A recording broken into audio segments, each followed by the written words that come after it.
¿Qué tal? Muy buena tarde. Estamos hoy en otro capítulo más de El Arte de Servir, este podcast que iniciamos ya hace un par de meses y en el cual hemos recibido muy buena aceptación. Y parte de lo que hemos recibido y los comentarios que hemos recibido es que hay emprendedores que les gustaría también conocer algunas historias distintas al tema del gastroemprendimiento. Y tomando esta recomendación que ustedes mismos nos hacen, hoy tenemos un invitado especial que es un gran emprendedor, vamos a aprender mucho de él, pero lo interesante es que se sale del molde de los invitados que hemos tenido normalmente. Y pues primero quiero agradecerle, nos recibe hoy en la ciudad de León, Guanajuato, en su bonito departamento, está muy padre. Agradecerte por la confianza, por brindarnos tu espacio, tu casa, prestarnos tu equipo y pues muy contentos de estar aquí, Clemente. Muchas gracias. Muchas gracias, César. Bueno, antes que nada, bienvenidos. La verdad es que un placer.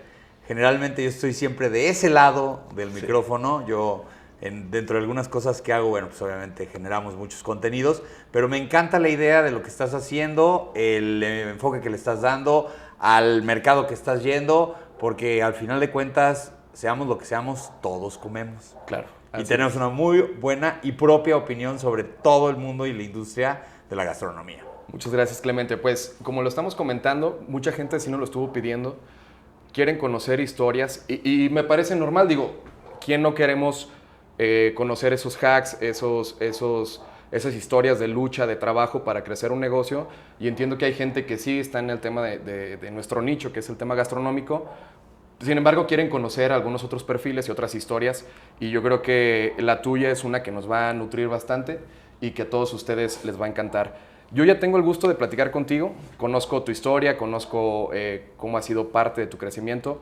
Sin embargo, algo que hacemos y me gusta de cómo iniciamos el podcast, le damos la oportunidad al invitado que nos platique y nos exprese quién es. Así que la pregunta difícil, ¿quién es Clemente Villalpando? Pues mira, no es tan difícil, porque a veces los que nos gusta la filosofía, y no me refiero a la historia de la filosofía, sino a vivir la vida, así técnicamente, nos hacemos esa pregunta todos los días. Y nos preguntamos por qué estamos haciendo lo que estamos haciendo y cómo llegamos a donde llegamos. Sí. ¿Yo quién soy? Yo soy una persona que, si en algo tengo que definir mi forma de ser, es que soy una persona muy inquieta. Okay. Soy una persona muy inquieta, muy extrovertida. Me gusta desde muy niño participar en todo lo que había. Creo que una de las grandes ventajas que puede tener un emprendedor es tener mucha tolerancia a la frustración. Creo que me siento tolerante a la frustración. Sí. Y yo me dedico a lo que me dedico porque pues parte es lo que yo he adquirido de conocimientos, pero parte de donde me tocó estar, donde me tocó vivir.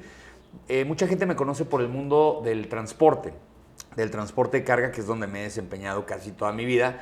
Pero al igual he tirado la toalla de vez en cuando. Afortunadamente con mis hermanos he tenido la oportunidad de tener una empresa en donde les digo, me voy a desaparecer 1 o 2 años y me pongo a hacer otras cosas, no soy la persona más constante en lo que hace, por lo mismo que te digo que soy muy inquieto, me gusta cambiar de hacer cosas. Entonces si tuviera que decir un currículum rápido, yo estudié Relaciones Internacionales, tengo 3 maestrías, una en Política y Gobierno, una en Derechos Humanos y otra en Marketing Digital, o sea, todos, sí. Para que veas que todo es diferente.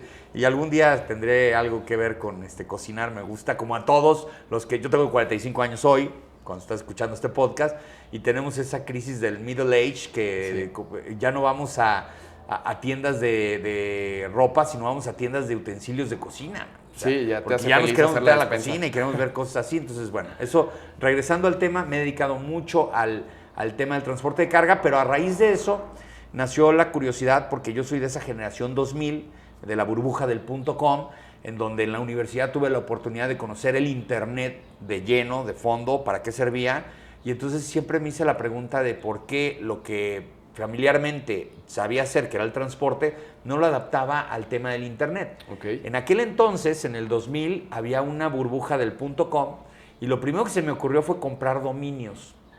Compré dominios en internet, compraba de todo lo que podía. En muchos rollos, muchas veces me metí hasta en problemas de comprar marcas registradas y luego ya llegaba la demanda y se los tenía que regresar.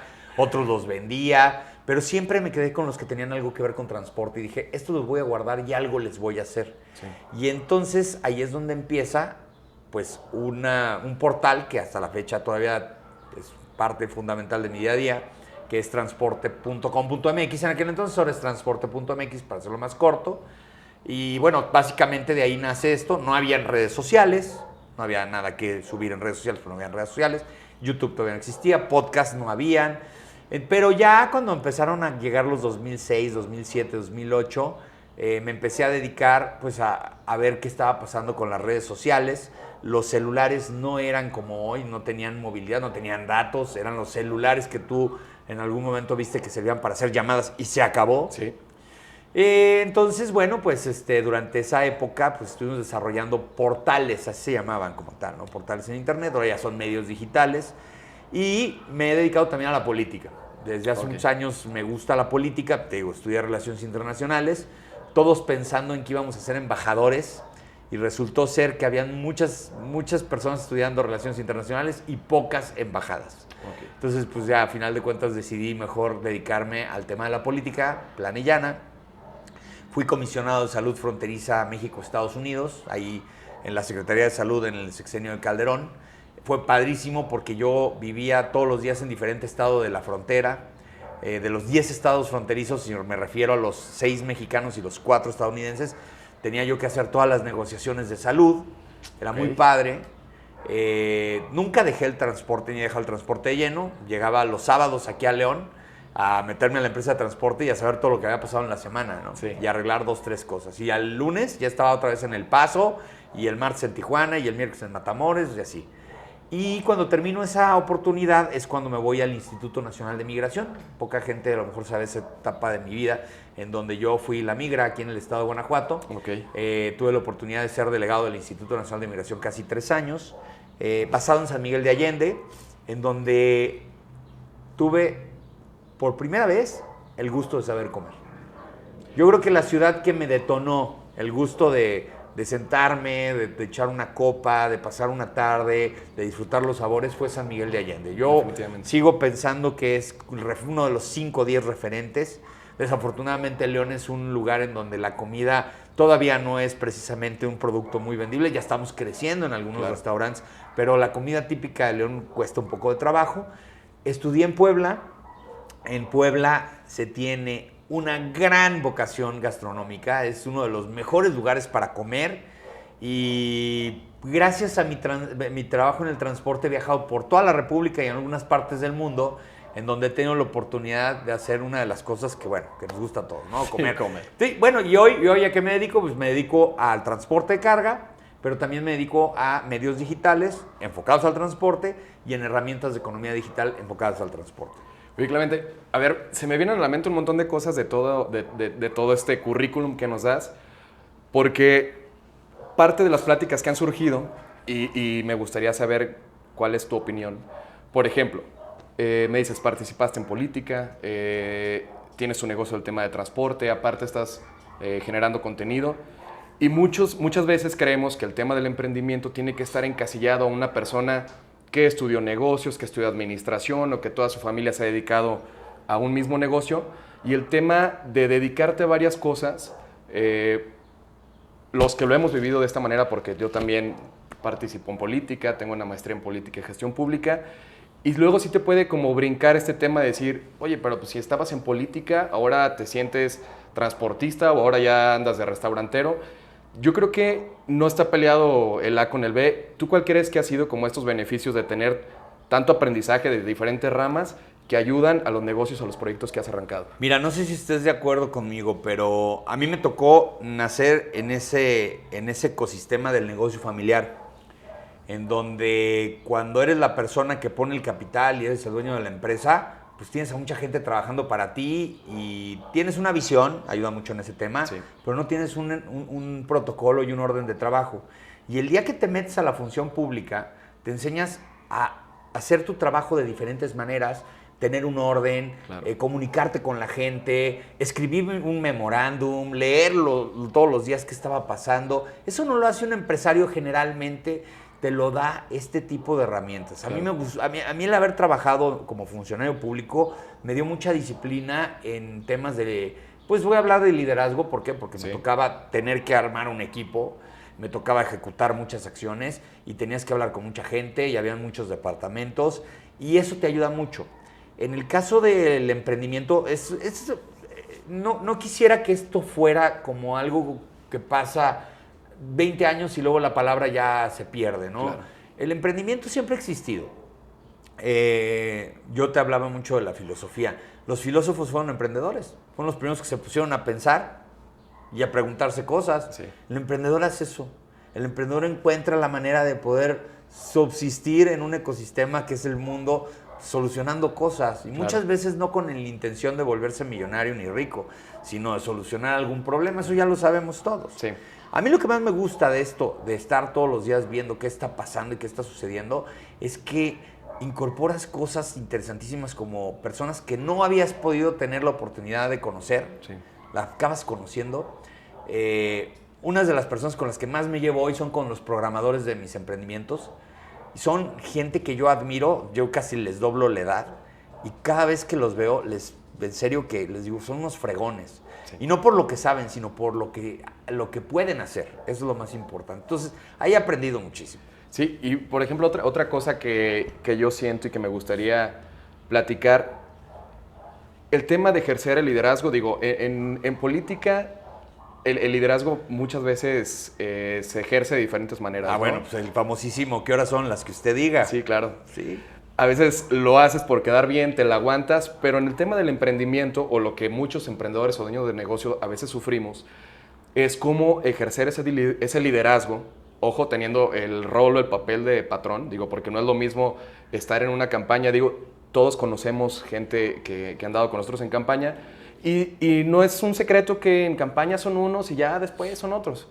Pero en un emprendimiento y cuando eres dueño del negocio, es muy difícil como transmitir esa energía, esa pasión, esa forma de querer que se hagan las cosas cuando tú eres el que paga. Digo, ¿cómo tú ejerces ese liderazgo y esa buena onda, esa pasión, esa buena vibra a los trabajadores que a lo mejor tienen historias diferentes a la tuya, a lo mejor es un trabajo de paso y tú no lo sabes, Sí. a lo mejor lo que hacen no les gusta, pero sin embargo el líder y el que encabeza la organización tiene que tener como esta facilidad o esta virtud de poder transmitir esa energía y esa pasión al trabajador. ¿Tú cómo crees que lo has logrado?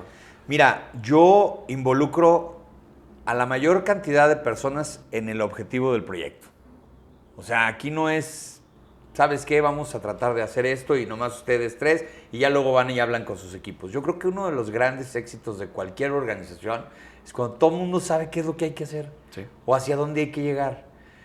Pasa mucho que las empresas empiezan a crecer o los negocios empiezan a crecer y cuesta mucho trabajo que algunas partes de la organización o del personal sepa exactamente qué es, ¿no? Si de día de mañana tú en un restaurante le preguntas a la señora, que son las personas más útiles del mundo, de repente se cae algo y en 3 segundos ya están recogiendo y están limpiando y todo el rollo.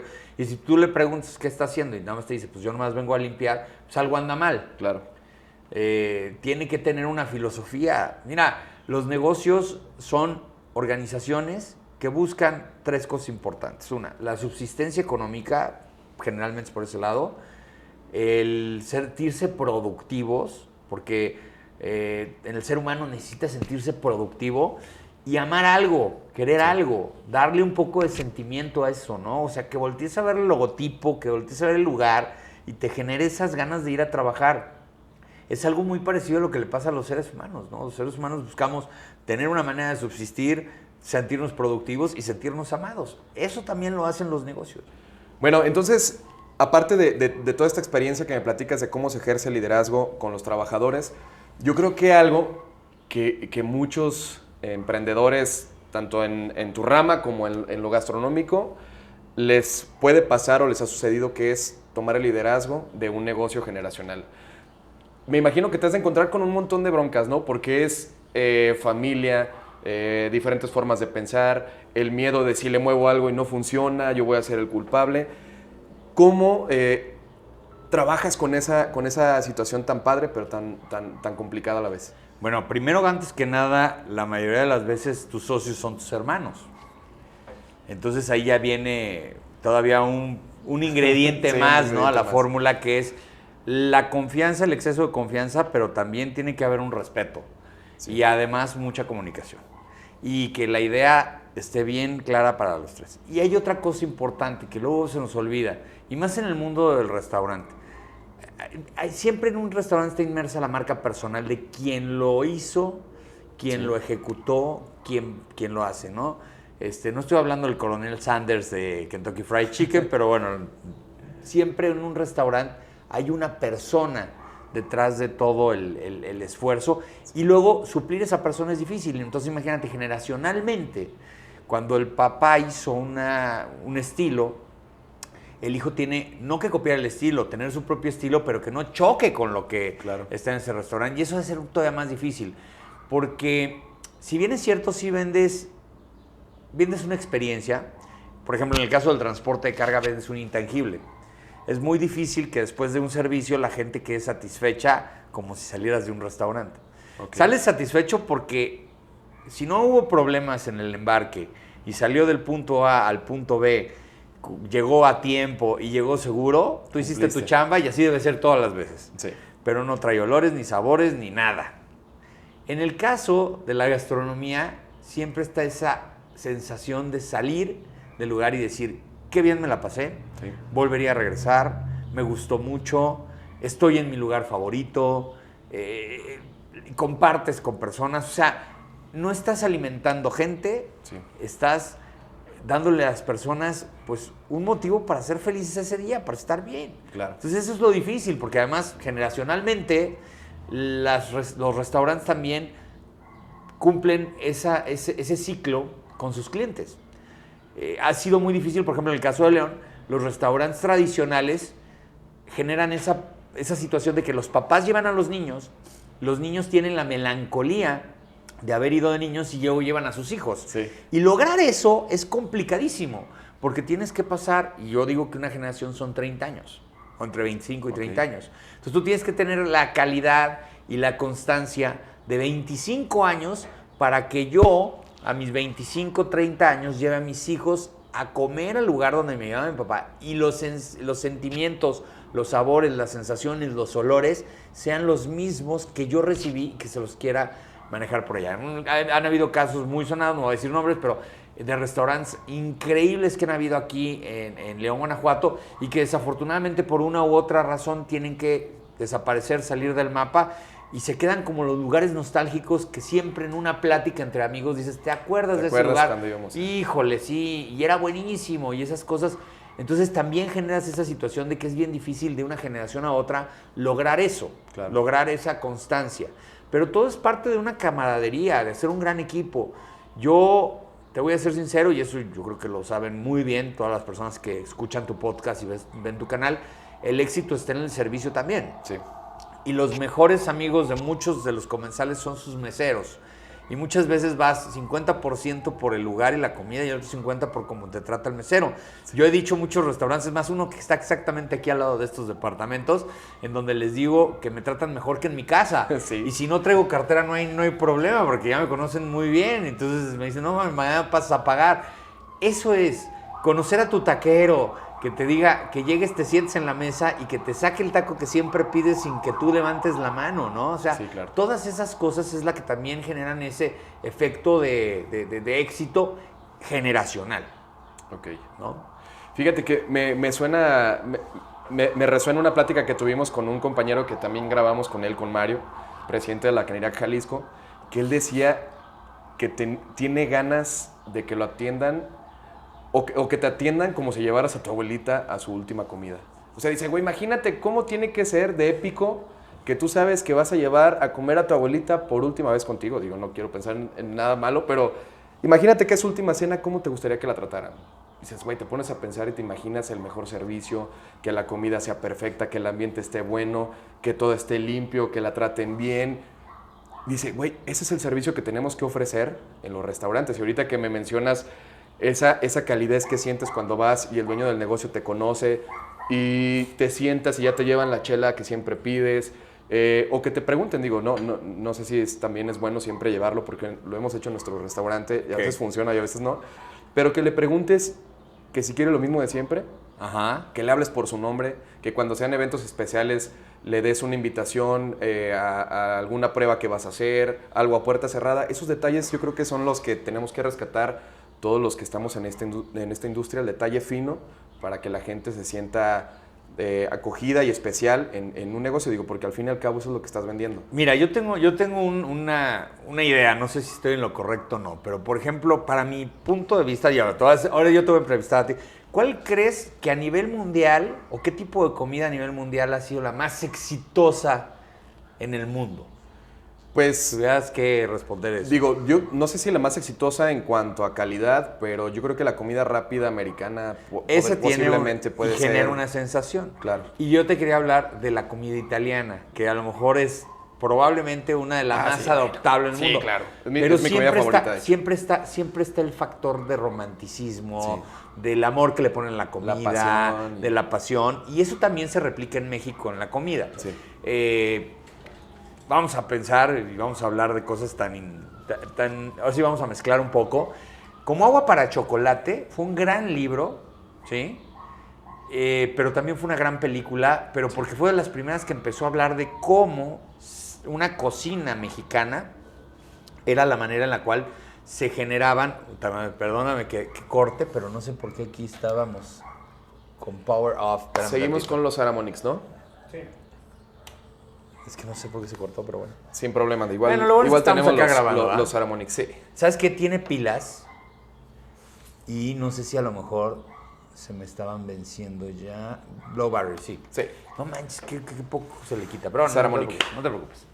Gracias. No te preocupes. Vamos a hacer aquí para que pues, ya parezca que estamos haciendo todo con el Como Agua para Chocolate fue una gran película, un gran libro, pero también para muchos de mi generación, te digo, fue la primera vez que vimos en una pantalla grande cómo se cocinaba antes. Y la comida mexicana tiene la capacidad de generar esa sensación de la comida italiana, de romanticismo, Sí. de olores, de sabores.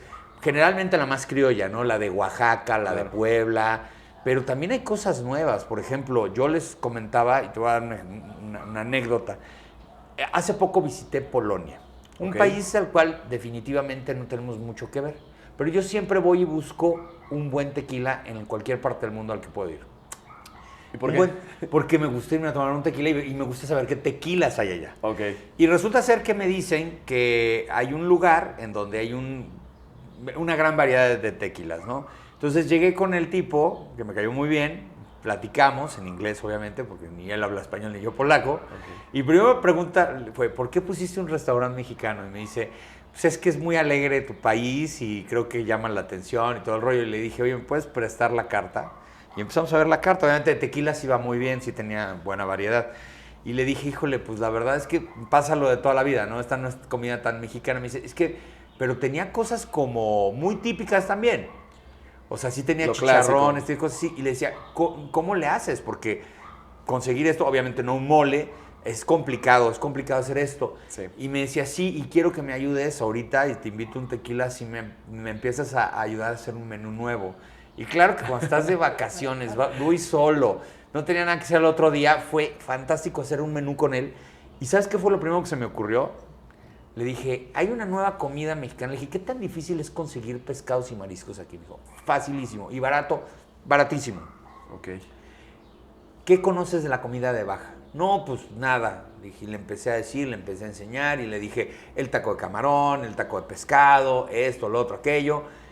Y entonces se les abre un panorama porque ellos no visualizan que existe esa comida. Pero cualquier mexicano sabe perfectamente que es una comida que estamos adaptando y adoptando muchos mexicanos y también en Estados Unidos se ocupa mucho el taco tropicalizado al mar. Claro.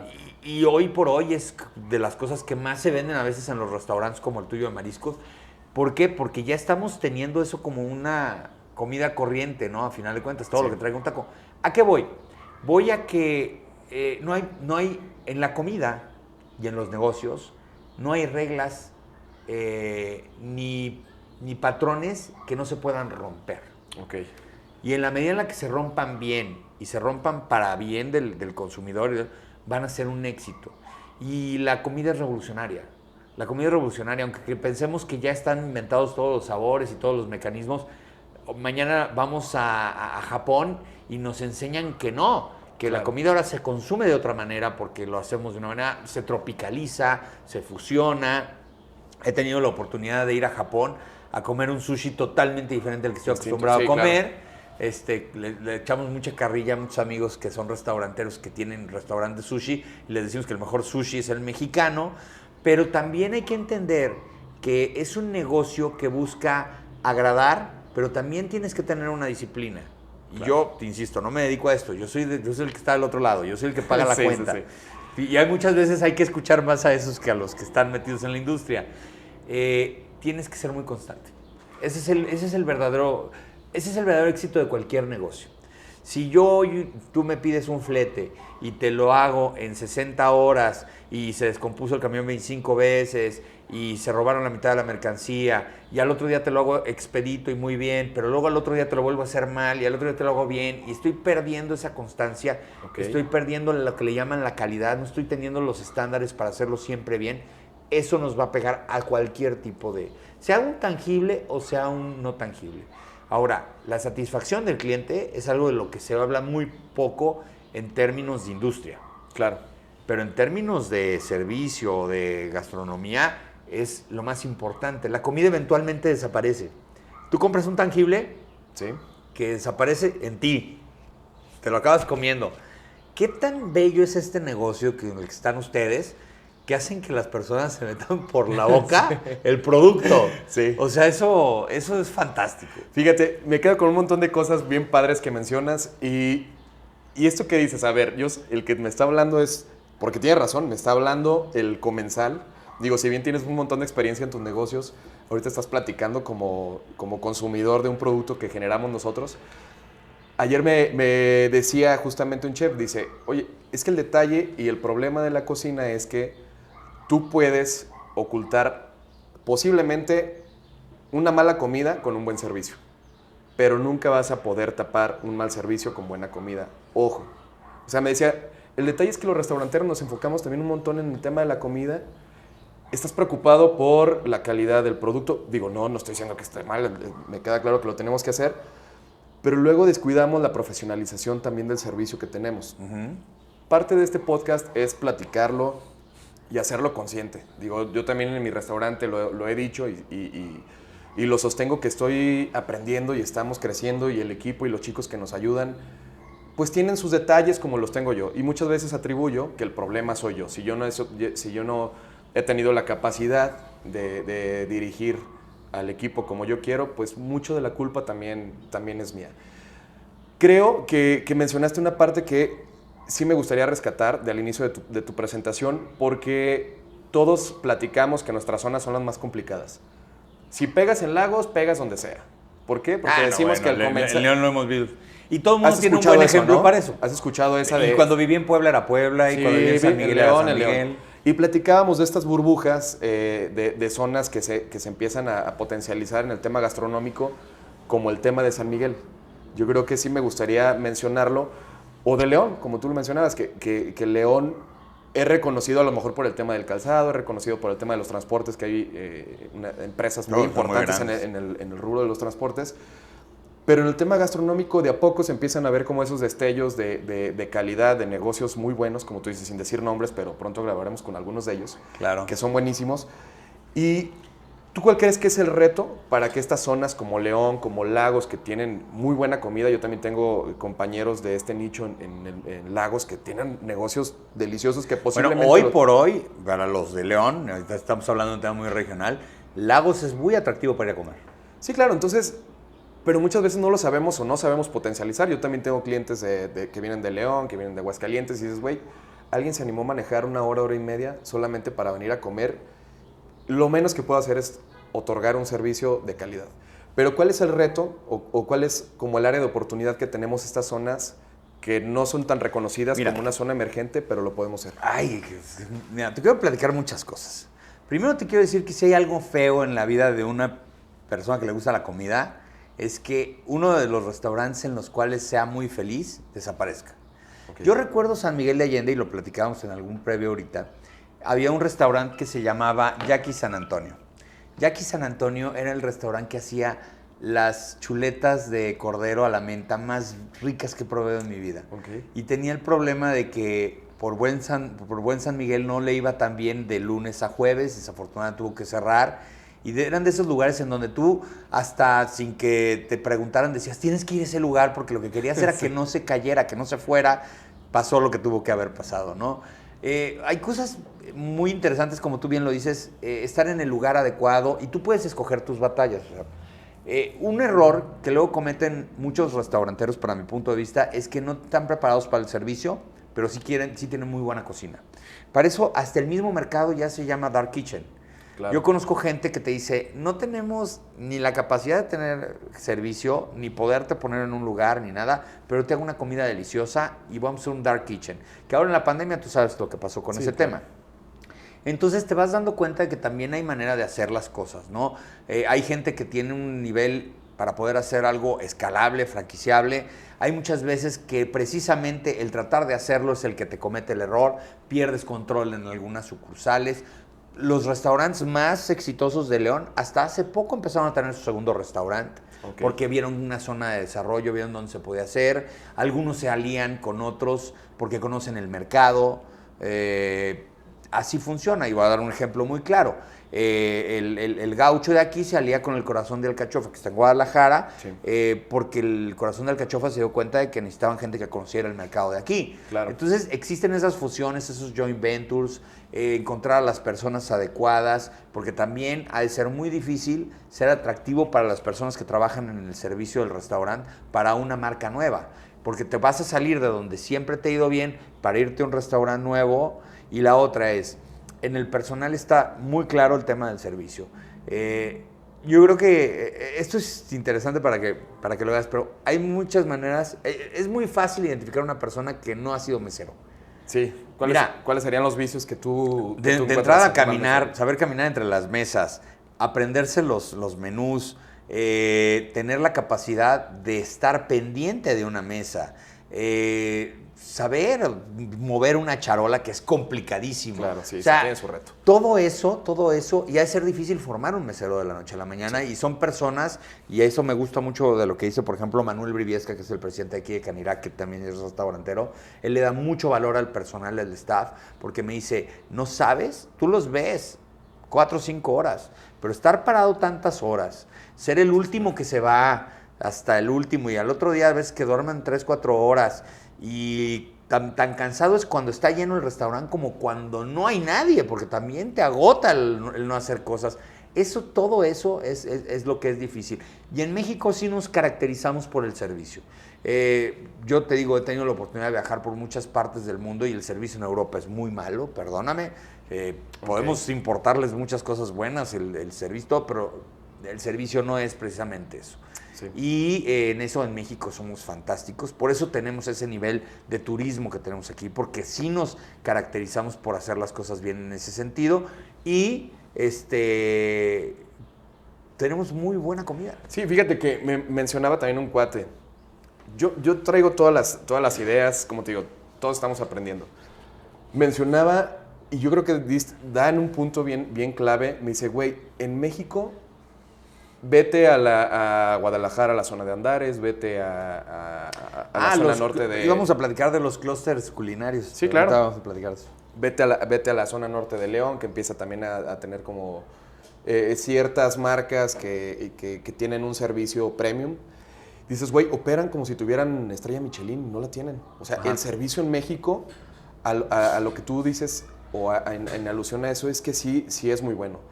Pero aquí el detalle es identificar, lo decía el buen Beto en el pasado podcast, ¿cómo lo están logrando ellos? Digo, ¿quiénes son? ¿Cómo están formados? ¿Tienen más manos que yo? Entonces, güey, son personas como nosotros, solamente que hay procesos y hay demasiada organización dentro de esos negocios que hace que el personal tenga una capacidad de atención al cliente grandísima. Yo te comentaba el tema de los trailers y digo, no sé, podría opinar, mi papá fue trailero toda su vida, está por jubilarse en este año. Y es un tema que conozco y entiendo, por ejemplo, también el sacrificio que un trabajador de esta industria tiene. Y lo que a mí se me hace muy curioso es que yo no puedo soltar, por ejemplo, la administración de mi negocio aún, porque lo hemos platicado, tenemos ese ego de que somos tan chingones y que nadie lo va a operar mejor que yo. Te da miedo soltarlo porque si yo me voy se cae. Tú, digo, no sé cuántos camiones tengas, pero no valen un peso. Fácilmente podrías... Cada día son más caros. Cada día son más caros. Y fácilmente podrías tener una sucursal con lo que te cuesta un camión de un restaurante, de un restaurante mediano. ¿Cómo es manejar esa presión o qué consejo darías a las personas que estamos en este proceso de formarnos para poder expandir? Digo, porque también es una visión y es un tema aspiracional. ¿A quién no le gustaría ver una creación suya, tanto de platillos como de marca de restaurantes en otras ciudades, viajar a otro lugar y ver que gente que no te conoce, que está en otro espacio, disfruta lo que tú hiciste y tú creaste? ¿Cuáles crees que son esas claves que tenemos que tener los restauranteros para poder tener una expansión correcta y responsable? Mira, al igual y haciendo una pequeña analogía del tema de los tractocamiones, un operador de tractocamión es un administrador de un negocio. Sí, definitivamente. Al igual. Definitivamente. Tal vez más seguro que un restaurante porque el flete ya te lo pidieron y ya lo tienes que hacer y todo el rollo. Todos los días tú abres un restaurante sin saber si va a sentarse una persona o si va a estar lleno. Sí. O sea, todos los días juegas con la emoción de qué va a suceder. Sí, es un negocio. Es más impredecible que cualquier otro. Pero hay ciertas reglas que tienes que entender que son casi universales. Yo te decía hace rato, location, location, location, como dicen los gringos, ¿no? Otra que me gusta mucho de los gringos que dicen, no parking, no business, o sea, no tienes estacionamiento. Yo veo, bueno, no somos ciudades como la Ciudad de México, en donde nunca vas a encontrar un estacionamiento enfrente de un restaurante porque el metro cuadrado es carísimo. Y ahí sí llegas, dejas en el valet parking, pero luego a los de acá no nos gusta eso. Nos gusta llegar al restaurante, estacionar nuestro coche y bajarnos a comer. Entonces, si no tienes dónde hacerlo, pues no te gusta. La ubicación, yo te hablaba de hay un gran éxito en los clústeres culinarios. Te voy a dar un ejemplo muy claro, es Andares o Punto Sao Paulo, también sí. Ahí es claro, todos estos restaurantes, la Casa de los Platos, todos estos muy buenos. En León, bueno, pues está el de la Casa de Piedra, donde puedes encontrar 4 o 5 restaurantes de súper buen nivel. Acabo de ir a Monterrey, existe Arboleda. Digo, tuve la ventaja de poder conocer este restaurante fantástico que se llama Pangea. Está rateado entre los 5 mejores de México. La comida es fantástica, el servicio es fantástico. Era un lunes, estaba lleno. Qué gusto ver a la gente así. No te sentías robado, porque también los precios tienen que ir de acuerdo a la realidad de tu país. Claro. Y sabes que estos lugares, bueno, van a tener buenos contactos, buenos lugares para estar ahí. Entonces eso ayuda mucho. Yo siempre he pensado que el mejor lugar para estar es enfrente de tu competencia. Si tú tienes un buen restaurante o ves un buen restaurante, ponte enfrente. Te voy a dar un ejemplo muy claro y yo voy a hablar de marcas. En Tijuana se comen los mejores tacos de México. Y mucha gente me va a decir, no, los mejores tacos los tengo yo acá. Tacos mi familia es de Arandas, muy buenos taqueros. Son muy buenos.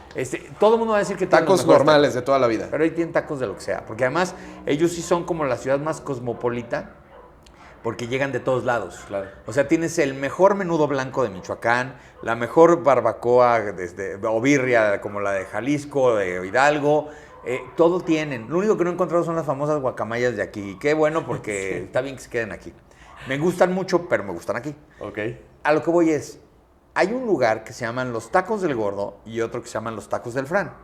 Los Tacos del Gordo y los Tacos del Fran están enfrente y siempre han competido por ser muy buenos tacos. Los Tacos del Fran les va mejor, si lo ves desde el punto de vista de gente. Viene gente de San Diego y luego se regresa de San Diego a Tijuana, que son colas de 1 o 2 horas, por el gusto de irse a comer los tacos a los Tacos del Fran. O sea, imagínate cruzar de San Diego y hacer la cola de regreso. No importa si eres gringo o si eres mexicano, la cola de regreso te cuesta 2 horas de tu vida. Pues las inviertes. Yo creo que ya hasta cuando cruzas ya tienes hambre otra vez. Pero venir a los Tacos del Fran para eso, lo que platicabas hace rato. El Gordo, los Tacos del Gordo, se van a Las Vegas y son un éxito rotundo. Los Tacos del Gordo tienen fila saliendo por ahí del strip. Son 1 hora y media a veces lo que tienes que esperar por unos tacos. pero el éxito siempre fue que se encontraron enfrente uno del otro. ¿Qué es lo que te quiero decir? Es que no te dé miedo tener a tu competencia enfrente y que de repente el lugar esté lleno el de enfrente. Puede ser que tú seas mejor y que en otro lado le ganes. Claro. Así funciona esto. O sea, a mi muy particular punto de vista, en la industria y en todos los temas de negocios, tiene mucho que ver con que tengas tolerancia a la frustración, porque generalmente te puede ir mal. Claro. La regla no es que te vaya bien, sino que te vaya mal. Los restauranteros hacen una apuesta muy arriesgada.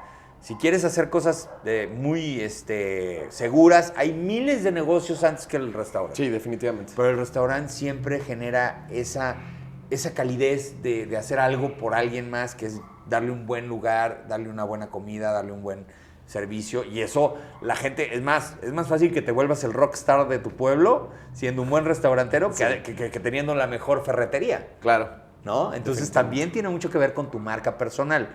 Si tú quieres ser alguien en la vida, también ser. Todo el mundo sabe perfectamente, por ejemplo, aquí en el caso de León, quiénes son los dueños de los restaurantes. Y son los clásicos que van a la mesa y te dicen que si todo está bien y todo, y hasta con emoción de vino el dueño a saludarnos, ¿no? Sí, sí, sí. Oye, se me hace muy curioso esta historia de los tacos. ¿Qué tanto crees que la competencia, si la sabes aprovechar, parte de hacer esto es crear una comunidad? Platicaba con un chef y me decía, güey, todos lo hemos intentado, hacer una comunidad alrededor de esta industria y es bien complicado luchar contra los egos. Sí. Pero suponiendo que tú entiendes que la competencia es buena y tú dices, güey, no me da miedo irme a poner enfrente de él. ¿Por qué? Porque siento que puedo sacar algo bueno. ¿Qué tanto le atribuyes tú a que la competencia te ayuda a mejorar y el Gordo y el Frank tuvieron éxito por eso? Bueno, mucho, porque cuando el Frank ya no tenía lugares donde vender tacos, enfrente estaba el Gordo. Y eran muy buenos. Y eran muy buenos también. Entonces eso ayudaba mucho. Y ahorita que estás diciendo el tema de lo de la competencia, déjame te platico algo que a mí me genera algo muy padre, en donde los amateurs pueden también sentirse como personas un poco más capaces. Tú has escuchado acerca de la Sociedad Mexicana de Parrilleros, la SMP. Claro. Sí. Tú puedes ser el peor parrillero del mundo, llegar ahí y te generan ese respeto de decir, este es novato, y ahí los mejores ahí. Y hasta los mejores restauranteros van y se dan un clavado ahí para darse cuenta de qué capacidades tienen, porque ahí sí te ves exigido en muchos de los casos. Yo creo que para que estas comunidades funcionen, es muy importante que dejen de lado el negocio. Sí. Que vean por la industria. Sí. Ahora, existen las cámaras, existen todo eso, pero eso es otro tema, es más política empresarial. Si es por el amor a la cocina y a todo esto, yo creo que lo mejor que se tiene que hacer es verle a todos cuáles son sus capacidades, sus ventajas y explotarlas. Aquí, en restaurantes de aquí a un lado, han hecho estos festivales de la Sociedad Mexicana de Parrilleros y vienen restauranteros que hacen muy buena comida y ahí conviven con otras personas que también están en la industria, a lo mejor en otros niveles. Claro. Y entonces ahí sí se hace comunidad. Que lo hagan por el gusto de la comida, no por el negocio del restaurante. Sí, pensar en la lana. Oye, también se me hace muy curioso, tú dices, a pesar de que no es tu industria, hay un factor que se me hace muy padre y es el estar analizando los mercados. Tú bien lo mencionabas, por ejemplo, en el tema de mariscos, yo creo que para mí ahorita el tema de las Californias puede ser un referente muy potente para el tema de la innovación. ¿Qué tanto le recomiendas al emprendedor gastronómico y de todos lados que también tenga esa oportunidad de salir de su metro cuadrado y empezar a conocer otras cosas para empezar a entender que están sucediendo cosas increíbles y tú no te estás dando cuenta de eso y puedes aprovecharte también de esa ola de cosas muy padres que suceden en otros lugares? Lo hace más el chef que el restaurantero. Muchas veces el chef es restaurantero. Pero el salir, ir a conocer, yo creo que tiene que ser, hasta como política, que un mes de tu vida te salgas del restaurante y te vayas a viajar y a conocer otros lugares. No te estoy diciendo que te vayas a Europa, ni a Tailandia, ni a nada. Un gran ejemplo es Baja California. Todo este ecosistema del Valle de Guadalupe llevó a restaurantes. Es más, te voy a dar un ejemplo. Tecate, Baja California. Tecate es un pueblito chiquitito que está entre Mexicali y Tijuana. Y donde van los chefs a hacer sus primeras pruebas para ver si luego se van al Valle de Guadalupe es Tecate. Ok. Y son restaurantes, casas, como si fueran paladares cubanos, donde rentan la casa y tienen 3 mesas y empiezan a cocinar y empiezan a ver si a la gente le gusta y todo, y luego se brinca el gringo y dice, está bien. Obviamente se ayudan mucho del internet, de las redes sociales para que los recomienden, mucho la cena maridaje, si es que le gusta la cena maridaje, a unos les gusta, a otros no. No necesariamente te tienes que ir al mejor lugar ni para hacer tu mejor prueba, ¿no? Claro. A mí me gusta mucho un documental, esto va a colación y ahorita te voy a decir por qué lo digo, que habla acerca de la carne. Y entonces van con los productores de vacas o los criadores de vacas más grandes del mundo. ¿Conspiras? No, se llama algo de la carne, el arte de la carne, algo así. Ahorita te voy a decir que es muy fácil identificarlo por lo que voy a decir. Entonces van a Argentina y le preguntan al argentino que cuál es la mejor vaca, y la vaca, pues la vaca argentina, ¿no? El bife chorizo, etcétera, etcétera. Van a Japón y dicen, no, pues la mejor vaca es el Kobe, porque ve el marmoleado, todo este tema y todo el rollo. Pero a cada uno de los que les preguntaban cuál era la mejor vaca, al último le preguntaban al ganadero cuál era el mejor restaurante donde había comido carne. Y todos decían uno, y les voy a decir claro cuál es. Se llama Peter Luger. Peter Luger tiene solamente 3 sucursales, hace poquito hizo uno en Japón, pero siempre había tenido 2 en Nueva York, uno ni en Manhattan están. Uno está en Long Island y el otro está en Brooklyn, creo. El caso es que siempre que acababan de hablar de eso, decía, el mejor lugar es Peter Luger. ¿Y sabes qué vaca? No sé. Okay. Y le preguntaban al brasileño, oye, ¿cuál es la mejor carne del mundo? La brasileña, mira la picaña y todo el rollo. ¿Cuál es el mejor restaurante del mundo donde has comido carne? Peter Luger. Peter Luger tiene una cosa muy esencial y muy interesante. Nadie sabe cómo los dueños escogen a las vacas. Okay. Porque la carne, tú la ves, el proceso no es difícil. Es más, dentro del documental, él le hace el documental, va a Peter Luger y le dan chance de ver en la cocina cómo hacen la carne. Son 2 tiempos de cocción, con mantequilla hasta el gorro, pero lo importante y el esencial es la carne. Entonces, yo creo que muchas veces el 90% del éxito está en escoger lo que tú sabes que es lo que la gente quiere consumir. Y eso sí no lo puedes delegar. Si a mí me preguntaran, yo no soy ningún experto, pero sí hay que estar en muchas partes, porque mucho hablamos del servicio, sí. Pero lo que acaba sucediendo dentro de la cocina viene de la proveeduría. Y ahí es donde todo el mundo decía, nadie sabe cómo en Peter Luger. Ese es el secreto de generación a generación, porque además es un restaurante que tiene 3 o 4 generaciones. Y el secreto que le da el abuelito en la tumba al próximo que sigue encargado es cómo escoger la vaca para hacer la carne. Ok, qué chingón. Bueno, y en el tema, otra pregunta. En el tema de que mencionas la cadena de suministros, yo creo que es algo bien importante para nosotros. Yo platicaba hace rato que yo los fines de semana vendo en Neptuno, Oyster Bar, vendo almejas de Ensenada que me llegan vivas y ostiones de Sinaloa. Sí. Le platicaba, le dije, güey, los ostiones y las almejas, pues, viajan mejor que nosotros. O sea, las pescan en la madrugada. Uh-huh. En la mañana ya están volando al mercado del mar en Zapopan. Uh-huh. Y en cuanto llegan, mi proveedor nos las manda al restaurante. Y a veces no sé cómo transmitirle eso al cliente, decir, güey, en Lagos, y a muchos les ha de pasar, hay cosas padres, hay cosas buenas que cuestan. Digo, esto que te vas a comer hoy, que está vivo y que está súper fresco, lo vas a encontrar en los restaurantes Prime al triple o al cuádruple del precio. Yo te ofrezco algo bueno, no por baratero, sino porque también el mercado así lo pone. Y hay que hacerlo así. Y te das cuenta que qué importante también es esta cadena de suministro para los restaurantes.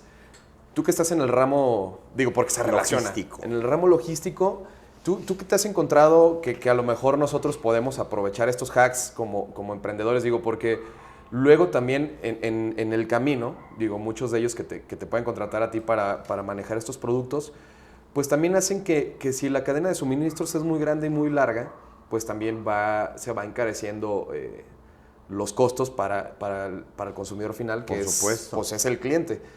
¿Qué hacks a lo mejor podemos encontrar nosotros como emprendedores para decir, oye, güey, pues ya no le compres a tu proveedor de la esquina, a lo mejor organízate, lo que platicábamos, una comunidad, organízate y vete a Sinaloa, y si compras marisco, pues compren entre todos y hagan una cooperativa ahí entre ustedes en la ciudad. O sea, ¿Qué recomendación nos puedes dar en ese sentido? Mira, es difícil, muy difícil que alguien te revele sus secretos más preciados del negocio. Y yo creo que la cadena de abastecimiento es una de ellas.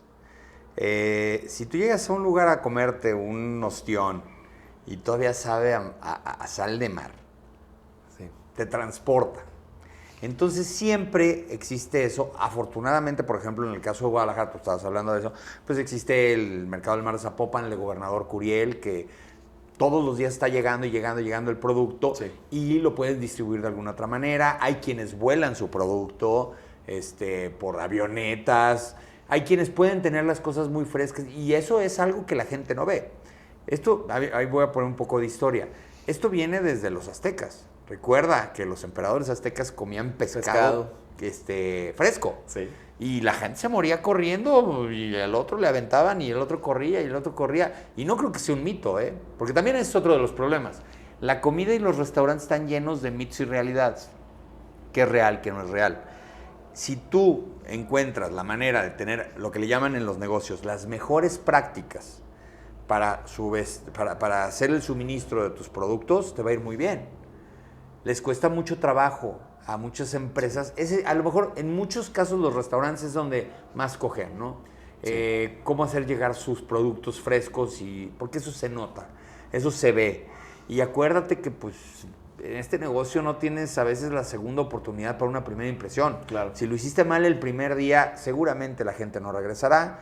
Y todavía es más cruel, si le fue bien 10 veces y le va mal a la 11, tampoco va a regresar. Entonces, no puedes perder esa capacidad. En el caso del transporte o de cómo hacer esto, pues siempre te vas a buscar a gente que tenga la capacidad de hacerlo de una manera rápida, ¿no? Sí. México se caracteriza por ser un país que sí tiene muy buen transporte, que tiene muy buena logística. Sí. Hoy por hoy hay empresas que tienen almacenes fríos, cadena fría todo el tiempo, hay manera de poderlo tener a tiempo y de buena manera. Lo difícil son los inventarios, tú lo sabes, sí. Que se te esté consumiendo de una manera regular para que tampoco se te quede, porque si no también el desperdicio es algo que te pega en el impacto presupuestal. Pero yo veo eso que también ha de ser muy cansado. Ha de ser muy cansado todos los días generar la misma actividad, sí, y que te salga bien, ¿no? Pero así es con todo mundo. Voy a dar un ejemplo muy claro. Aquí el más famoso para las guacamayas es Javier. El más famoso. Todo el mundo ha comido con las guacamayas de Javier, aunque hay otras de allá y otras de acá y todo el rollo. El tipo tiene todos los premios, es un tipazo y su familia está metida en el negocio. Híjole, el duro o el chicharrón, que nosotros le decimos el duro, sí, en cuestión de horas se vuelve chicloso. Corrioso. Sí. A mí me ha pasado con gente que te dice, por favor, tráenos unas guacamayas y están en, no sé, Querétaro, y ya llegas a Querétaro y ya está. Ya no saben igual. Es increíble cómo los insumos se llegan a deteriorar de la noche a la mañana. Yo creo que por eso es muy difícil exportar la guacamaya a otros mercados. Sí. Pero sí tiene mucho que ver con que hagan las cosas bien. Además, México es un país en donde tienes proveeduría nacional muy buena. Sí. Hay países que no tienen manera de importar un camarón. Sí. Y tienes que tener eso, ¿no? Yo creo que, y lo digo así, con un poco de conocimiento de causa, la mejor comida del mar la podemos compartir los mexicanos con los peruanos, no más. Okay. Ya habrán los que dicen el clam chowder y los king crabs y todo ese tipo de cosas, no es cierto. La comida peruana y la comida mexicana del mar es fantástica y no creo que haya otro lugar en el mundo, y no me ha tocado verlo, que tenga esa capacidad. Bueno, a lo mejor España tiene ahí por 2-3 cosas. Los japoneses puede ser. Los japoneses porque tienen muy fresco, sí, pero tienen muy fresco, pero muy insípido, ¿no? Sí, claro. Entonces, bueno, en ese sentido, pues tenerlo al lado, pues es una gran ventaja y tenerlo bien. Sí, por ejemplo, yo creo que también el tema del misticismo, lo que platicabas, a lo mejor también el tema cultural con los peruanos, hay cosas que nos identifican y quiero entender que hay mucho de la comida tradicional mexicana y peruana que habla de ingredientes pues muy nacionales que se consiguen aquí, tipos de cocina muy tradicional que han perdurado por muchos años y a lo mejor ese es el secreto de la calidad con la que hoy comemos. Sí, pero y compartimos las los cocinas. emperadores aztecas no comían los camarones que tú te comes hoy no, con, claro. con ese el aguachilito salsita, de con el aguachile piña habanero. Tampoco los incas se comían los aguachiles ni la salsa de tigre. Claro. Esas son fusiones que van creciendo. Y por eso te decía que en mi percepción no tiene fin. No, la gastronomía no tiene fin, no hay manera. O sea, tú siempre vas a encontrar la manera de que alguien haga algo diferente y le funcione de diferente manera. Y como yo te decía anteriormente, le puedes meter menta a algo agrio. No soy chef, no pretendo serlo. Yo soy simple y sencillamente un consumidor. Pero comes bien. Pero Es no, comida buena. yo creo que es una cuestión de edad. Pero ya hay una edad donde pasas cierta edad y lo que te preocupa en esta vida, además de muchas cosas, es comer bien. Sí, claro, definitivamente. Por ejemplo, me gustaría rescatar algo que yo creo que también nos puede ayudar un montón, ¿eh? Mencionaste al principio, dentro de todo lo que has estudiado, estudiaste marketing. Sí, digital. Marketing digital, tienes el tema de tu podcast, que al final nos puedes compartir un poquito de tu experiencia con esto. ¿Cuál tú crees, que sea como... No, es que no sé cómo transmitirlo. Digo, yo lo estoy haciendo ahorita, estoy iniciando, nos cuesta trabajo, te cuesta miedo exponerte, salir en redes. Digo, mis restaurantes tienen muy buen... Haces buen branding. manejo. Sí, claro. Sin embargo... ¿Ubicas mi compa Chava? Mi compa ¿Has escuchado de mi compa Chava? Ay, creo que sí. No son Ese unos chicos de... Son de México. De Ciudad de México, Bueno, sí, claro. todos son de ¿cómo se llama? De Badiraguato. Son Ok. de Badiraguato, pero tienen el restaurante ahí en Ciudad de México. sí. Es un gran ejemplo para todos los que están viendo de cómo se hace el marketing digital en un restaurante. Sí, tienen muy bueno. He visto que sacaron hasta... Yo ya he estaba ido. viendo unas chelitas. Yo ya he con ido un branding. y todo es muy bueno. O sea, pareciera que con tomarle foto a la comida es suficiente. Hay un restaurante, un muy buen amigo restaurantero en Puebla, que le mando un saludo si está escuchando esto. Bueno, dos amigos restauranteros, son pareja, Mónica Montenegro y Luis. Simple y sencillamente son fantásticos. Tienen un restaurante que se llama Toscalia. Ok. Es una fusión de comida mexicana con comida italiana, más tipo trattoria. Y tú ves sus redes sociales y son fantásticas porque además él, Luis, que es también el director de todo el restaurante, comunica. Entonces se sienta y te explica el platillo, se lo come. Él no es tanto el chef, pero es la persona que te vende el producto. Claro. Y entonces la marca personal, insisto, también en el tema del marketing digital importa mucho. Si vas a un restaurante y no sabes quién es el dueño, pues también hay un pequeño problema de confianza del lugar, ¿no? Sí, bueno, en mi caso yo creo que a muchos los que estamos intentando crecer en este nicho, la verdad es que es un tema de inseguridad. Digo, yo lo he compartido y no tengo problema en platicarlo y ojalá cuando pasen 1 o 2 temporadas y todo nos sale bien. Estos titubeos y estas dudas y estas inquietudes y preguntas que te hago, de verdad no es como porque no sepa qué preguntar. La verdad es que todos me dicen, güey, tú preguntas lo que se nota que son como las dudas que tú tienes. Y la verdad es que las dudas que yo tengo y lo que nos han escrito... De eso se trata esto, ¿no? Sí, claro. Y te das cuenta que todo el mundo comparte las mismas dudas. Dije, oye, que yo seré el único güey que tiene miedo de expandir su negocio. O sea, de pensar en un licenciamiento, franquicia. No, lo he platicado con muchos y también tienen ese miedo. Y este mismo miedo de decir, güey, me tengo que exponer en redes. De verdad es que es algo que yo creo que todos o muchos tenemos. Y tú que tienes ya experiencia y que ya brincaste ese miedo, ese temor, esa inseguridad, sí me gusta preguntarte porque hace tiempo, como tú decías, una buena foto, que a mí me pasó, la ostra cuando la abrimos, por eso nos metimos en el mercado de Lagos, nadie lo hacía. Teníamos las mejores fotos. Ahora todos tienen fotos con la misma calidad o mejor que las mías. Sí. Empezamos con el tema de los reels. Cualquiera con un buen iPhone ya te puede hacer un buen reel, chingón. Dices, ¿qué más? ¿Cuál puede ser el diferenciador? ¿Tú crees que el tema de la marca personal del restaurantero que salga, se exponga, puede ser? Totalmente. Yo no te dije las guacamayas X, te dije las guacamayas de Javier, ¿no? Claro. Y Javier no es precisamente un influencer de 30 años. Es un tipo que está asociado a su marca. Y si esa persona está ahí en las redes sociales y aparece ahí, pues todavía es mucho mejor. Mira, este fenómeno de Salvi. Sí. La carne debe ser muy buena, pero no mejor que Peter Luger. Ok. Pero llega el tipo, obviamente que te cobra $1,000 por hacer eso y todo el rollo, pero la gente tiene totalmente Sí, tiene agendas llenas, ¿no? el Chef Ramsay. Muchas veces el lugar, vas a ese lugar porque quieres conocer la historia detrás de la persona que lo hizo. Hay también un restaurante en Las Vegas de un tipo que se llama Body, que es italiano, que hace unos cannolis, que no me gustaron los cannolis, la verdad. Yo puede pasar eso, ojo, pasa mucho eso. Puedes ir y tener una gran experiencia o puedes tener una gran decepción. Ok. Entonces, a mí me pasó con los cannolis del Bodies, de un tipo que está en Nueva Jersey, que hacía buena comida en buena repostería. Llegué y me decepcionó totalmente. ¿Qué es lo que pasa? Eso, generas una expectativa y todavía es más difícil porque generas una expectativa y llegas con mucha emoción y tienes que salir muy bien. El que te recomienden como restaurantero no quiere decir que es algo cómodo. Al contrario, no. Es algo muy complicado porque cuando llega alguien y te dice, me recomendaron tu restaurante, ya traes la presión de, híjole, que si todo no salga bien, mano. Y si no sí. Vaya, lo peor que te puede pasar es, me lo recomendaron y era una porquería. O sea, todo eso, a todos nos pega, en todas las industrias. Pero en el rubro de la comida es mucho más difícil de levantarte en esas circunstancias. Sí, ¿no? Fíjate, comentas algo bien clave. Parte de andar también en este rollo, de exponerte en redes, de platicar, de decir, ay, somos el mejor oyster bar de la ciudad, somos la mejor birria de la región.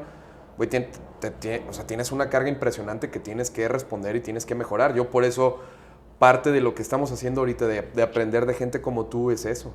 Mira, y no estás hecho para todos. No estás hecho para todos. Pero sí tienes una responsabilidad mayor ya de... O sea, güey, si estás hablando y estás saliendo a decir que quieres mejorar, se tiene que notar. Uh-huh. ¿Estás de acuerdo? Digo, porque también yo pienso que la gente valora los esfuerzos por mejorar y se nota. Cuando tú vas a un restaurante y vas al año y dices, ah, mira, pusieron un nuevo menú, arreglaron no sé qué, el baño lo tenían madreado hace un año y ahorita está bien padre. Yo siento que el cliente sí lo nota y eso lo agradece. No sé si estás de acuerdo conmigo. No, tú conoces la historia de Reyes en Silao. Reyes, no. Un restaurantero de marisco que desafortunadamente ya no está con nosotros, Don Reyes, okay. Que hizo un restaurante, de ser un carrito y luego ser un localito, hizo un restaurante que, bueno, está a la altura de cualquier restaurante en los acabados, en todo eso, porque siempre le importó crecer y hacer las cosas mejor. Mira, no es exclusivo de restaurantes ni de transporte ni nada. El cliente satisfecho no es suficiente. Siempre tienes que darle algo más. Siempre lo tienes que llevar a otro nivel. Siempre le tienes que dar una oportunidad de que todo sea un poco mejor.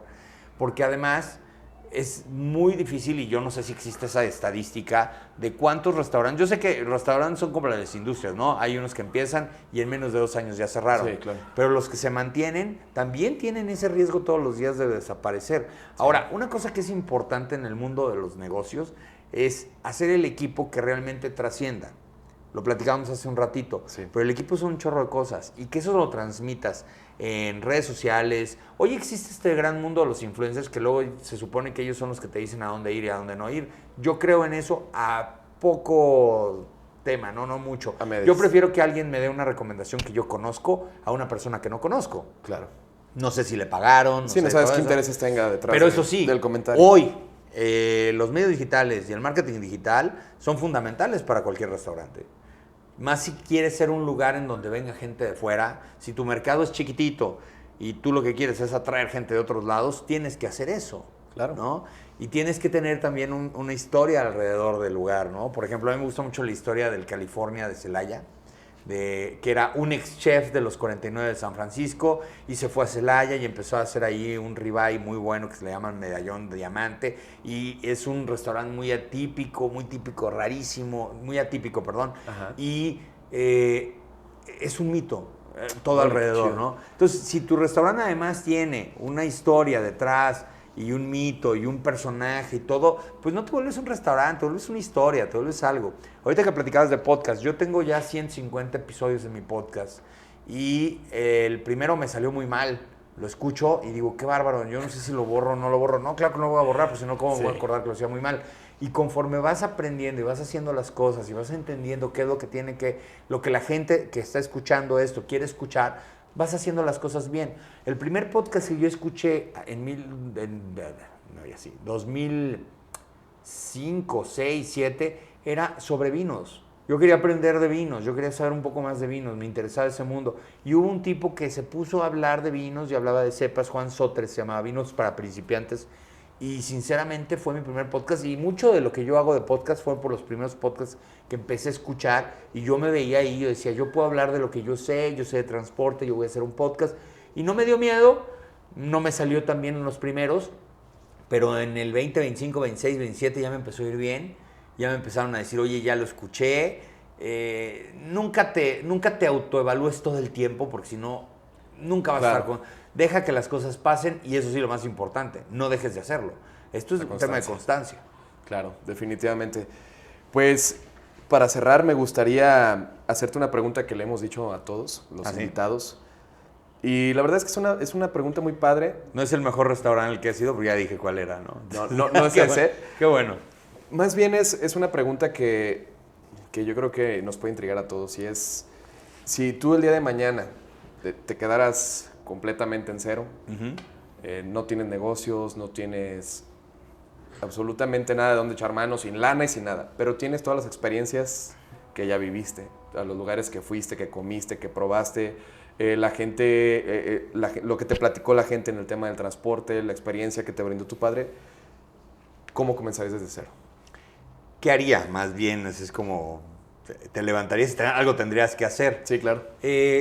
Yo aconsejaría, porque tiene esa ventaja de que no necesitas mucho capital, depende de tu experiencia, depende de tu credibilidad. No voy a decir que sería influencer, sino sería consejero de las personas que de repente necesitarán pues algo de lo que yo he hecho y de lo que he experimentado, y yo creo que eso me ayudaría a salir en el primer jalón, en lo que agarras un poco de aire y todo. A mí sí me gusta este concepto de bloguear. México es un país en donde no se lee, tristemente, pero también existe el videoblog. Claro.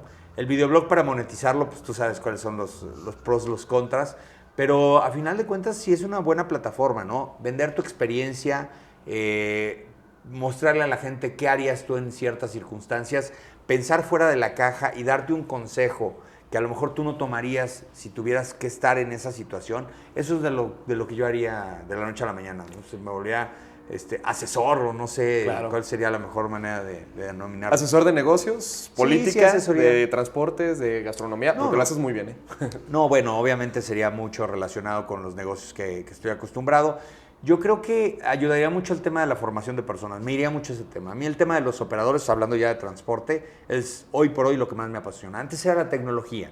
La tecnología también llega a un punto y tiene un declive y todo, pero hoy por hoy, para mí, los operadores como tu papá, héroes, personas que todos los días lo dejan todo, están en el riesgo. Hoy la violencia es muy fuerte. Necesitan un reconocimiento, necesitan tener más oportunidades para que las cosas cambien, y yo me he estado enfocando durante los últimos 3 años en un nuevo site, en un nuevo emprendedor, en una startup que se llama operadores.com, en donde ayudamos a muchos operadores a conseguir las mejores oportunidades de trabajo que les pueden dar, pero siempre pensando en que el operador no es una persona que maneja un tractocamión, sino es una persona que administra un negocio. Sí. Y son la parte más importante de este negocio. La más importante. Sin ellos no hay nada. Y la gente lo dice, pero no lo entiende. Entonces, pues bueno, ahí te hago un pequeño tributo a tu papá. Muchas gracias. Oye, pues la verdad es que me encantó la plática. No sé si... Que, por cierto, no a tu papá, a nuestros papás. Mi papá también fue operador de camión. Empezó manejando camiones, como todos. Como todos los grandes empresarios de esta industria. Fíjate que se me hace como muy padre que alguien que parecieran, dices, bueno, no es de nuestra industria, de nuestro nicho, pueda aportar tanto valor, y yo creo que la gente que va a tener la oportunidad de vernos y escucharnos va a estar muy agradecido con todo lo que nos compartiste y nos regalaste hoy. Qué bueno, espero que no les haya aburrido mucho. No soy el más conocedor de la industria, pero sí me gusta comer. Sí, definitivamente. Me encanta comer, y con eso ya aporté a este gran emprendimiento que estás haciendo, este canal y este podcast. Pues muchas gracias por la oportunidad. A ti, César. No sé si quisieras compartir tus redes, igual en la descripción las ponemos. Por supuesto. Para que te sigan y te escuchen. Todo lo que sea de transporte.mx es Facebook Transporte MX, todo es Transporte MX, ahí lo van a encontrar en todas las redes. Y las personales, pues en Instagram soy Clemente MX, es donde me muevo más ahí. porque saqué muchas redes ahora con lo de la política y pues bueno, ahí las uso un poquitito más. Pero mi verdadera experiencia la van a encontrar en el podcast de transporte.mx y en el canal de YouTube, ¿no? Bueno, pues muchísimas gracias y a todos los que nos dan la oportunidad de escucharnos, de regalarnos su tiempo, agradecerles por estar aquí una vez más en un capítulo de El Arte de Servir. Muchas gracias. Gracias, Clemente. Gracias a ti.